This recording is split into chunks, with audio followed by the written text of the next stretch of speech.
ব্রাজিলিয়ানের বন্ধু মেসির club Miami. তবে সাম্প্রতিক সময়ে নেইমি জানান কোথাও যাচ্ছেন না তিনি, অন্তত নিজের চুক্তির সময়টা সৌদি ক্লাব আল হিলালে কাটাবেন নেইমি। আর এমন কথার আরো একটি ইঙ্গিত পাওয়া গেল সাম্প্রতিক এক ঘটনায়। সেখানে সৌদি আরবের পার্শ্ববর্তী দুবাইতে এবার বিলাসবহুল কমপ্লেক্স করেছেন নেইমার।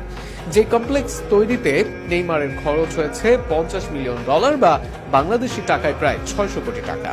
নেইমারের এই বিলাসবহুল কমপ্লেক্স নির্মাণ করেছে বিশ্বের নামী গাড়ি কোম্পানি বুগাত্তি।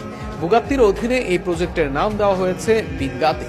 সেখানে দুবাই এক্সপ্রেশন আলটিমেটাম নামে নতুন এক ধরনের বিশাল টাওয়ার তৈরি হচ্ছে, যেখানে থাকবে প্রায় 171 রিভারিয়া মেনশন ও 11 স্কাই মেনশন পেন্টা হাউস।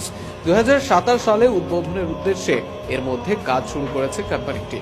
আর সেখানে নিজের এক অংশ নিয়ে নিয়েছেন নেইমার। সে অংশে আছে তার জন্য আলাদা লিফট, একটি নিজস্ব সুইমিং পুল এবং